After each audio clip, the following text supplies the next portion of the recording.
नमस्कार। आज देश की तमाम फटाफट खबरों में आपका स्वागत है। आप न्यूज़ के चैनल इसलिए देखते हैं ताकि आपको सूचना मिल सके, और अगर आप सूचना प्राप्त करना चाहते हैं तो आप हमारे चैनल को सब्सक्राइब कर सकते हैं। लेकिन यदि आपको ऐसे चैनल देखने हैं जिसमें सिर्फ किसी का अपमान होता हो या आपके मन में गंदगी भरने का काम होता हो, और हाँ, आपको अपने बच्चों की फीस से, बच्चे की बेरोजगारी से, बढ़ती महंगाई से, बढ़ते पेट्रोल के दामों से, और भी जो कोरोना काल में आपने भुगती हो ऐसी पर्सनल समस्याओं से कोई तकलीफ नहीं हो, तो आप किसी भी मीडिया चैनल पर लड़ाई झगड़े की बहस देख सकते हो। लेकिन एक बात याद रखो कि उन लड़ाई झगड़े की बहस या ऐसी मीडिया खबरों से आपको कोई फ़ायदा होने वाला है या आपके परिवार को कोई फ़ायदा होने वाला है तो अवश्य देखें, वरना ऐसे चैनलों को बढ़ावा दें जिनमें आपके लिए खबरें हों, आपके परिवार के लिए खबरें हो।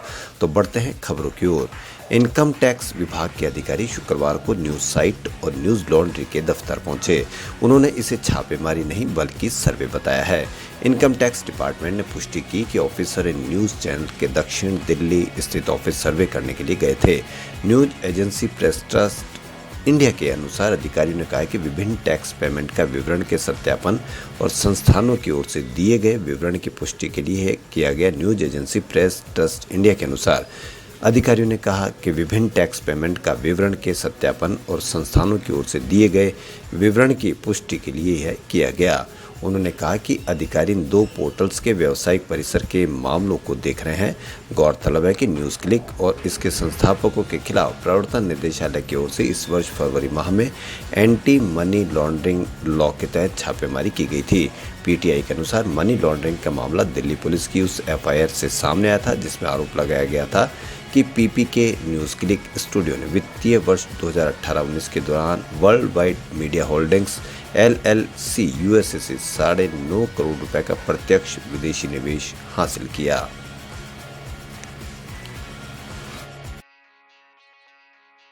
कांग्रेस नेता राहुल गांधी, जिनकी पार्टी लंबे समय से सत्ताधारी भाजपा पर राजनीति को धर्म से जोड़ने का आरोप लगाती रही, उन्होंने जम्मू में शुक्रवार को मंच से लोगों को जय माता दी का नारा लगवाया।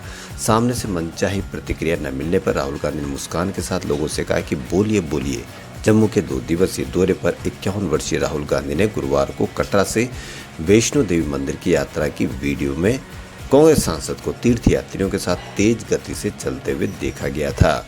14 किलोमीटर की यात्रा राहुल गांधी ने अभेद सुरक्षा घेरे में की। वे सुरक्षा कर्मियों से घिरे हुए दिखे। इस दौरान रास्ते में पार्टी के झंडे पकड़े कांग्रेस कार्यकर्ता लाइन लगाए दिखाई दिए। राहुल गांधी ने संवाददाताओं से कहा कि मैं यहाँ माता की पूजा करने आया हूँ, मैं यहाँ कोई राजनीतिक टिप्पणी नहीं करना चाहता। मीडिया को उनके साथ कैमरा लाने की अनुमति नहीं थी। कांग्रेस ने वीडियो पोस्ट किया जिसमें सांसद को तीर्थ यात्रियों के साथ बातचीत करते देखा गया।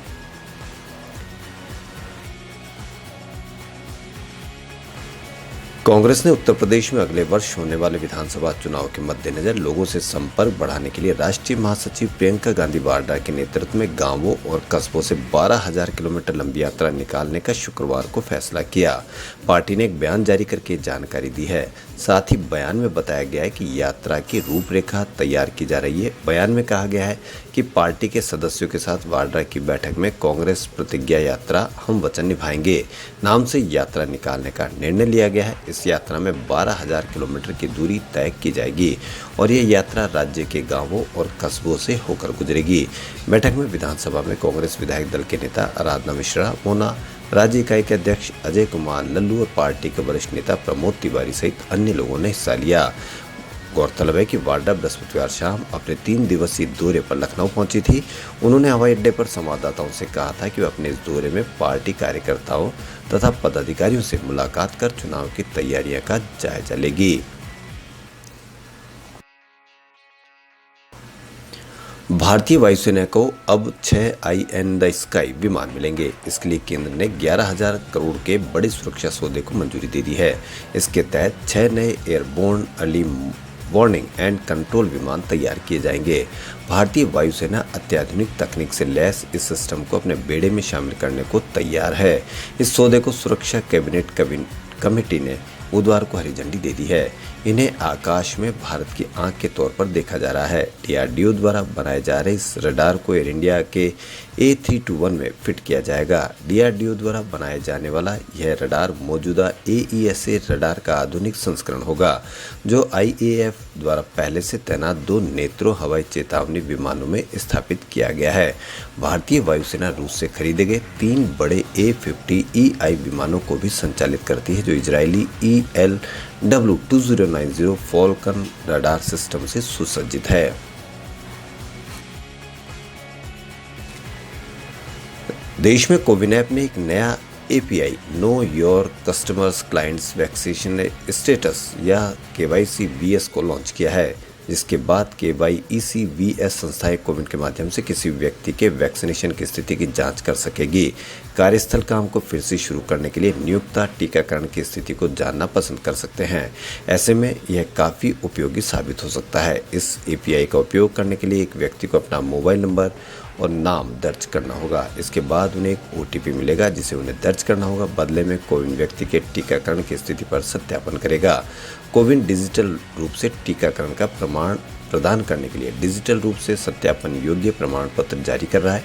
इसी तरह से जहां पर प्रमाण पत्र की आवश्यकता होगी, जैसे मॉल, कार्यालय परिसर और सार्वजनिक कार्यक्रमों में, इसे डिजिटल और भौतिक दोनों तरह से दिखाया जा सकता है। हालांकि कुछ संस्थाओं को प्रमाण पत्र को पूर्ण रूप से देखने के बजाय ये जानने की आवश्यकता होती है कि किसी व्यक्ति ने वैक्सीन लगाई है या नहीं।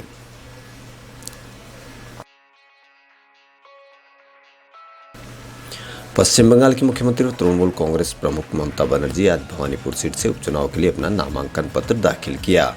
अलीपुर में ममता बनर्जी ने भवानीपुर सीट के लिए नामांकन दाखिल किया। इस विधानसभा सीट पर होने वाले उपचुनाव को लेकर भाजपा ने प्रियंका टिब्रेवाल को अपना उम्मीदवार बनाया है। प्रियंका टिब्रेवाल बाबुल सुप्रियो की कानूनी सलाहकार रह चुकी है और 2014 में उन्होंने भाजपा की सदस्यता ग्रहण की थी, जिसके बाद वह वार्ड पार्षद का चुनाव लड़ी, लेकिन TMC नेता के हाथों वह चुनाव हार गई थी।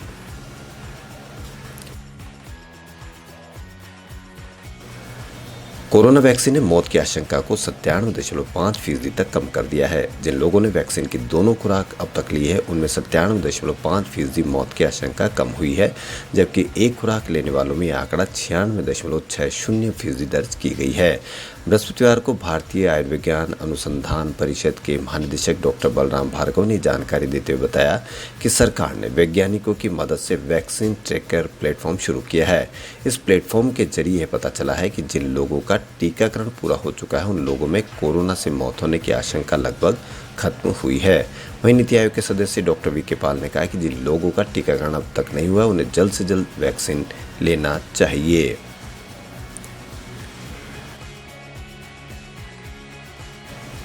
Television reality show big boss OTT में इन दिनों टिकट टू फिनाले रेस जारी है। इसी बीच शो में पहले कनेक्शन रह चुके राकेश बापट और शमिता शेट्टी के बीच खूब लड़ाई देखने को मिल रही है। बीते दिन फिनाले रेस से बाहर होने के बाद शमिता और राकेश की जोरदार बहस हुई, जिसके बाद एक्ट्रेस ने सिंगर नेहा भसीन ने अपने पहले प्यार का जिक्र किया। एक्ट्रेस ने नेशनल टेलीविजन पर खुलासा करते हुए बताया कि उनके पहले प्यार का एक कार एक्सीडेंट में निधन हो गया था, जिससे वो बेहद टूट गई थी। खबरों में फिलहाल इतना ही। यदि आपको हमारा चैनल पसंद आए तो लाइक, सब्सक्राइब और शेयर अवश्य करें। धन्यवाद।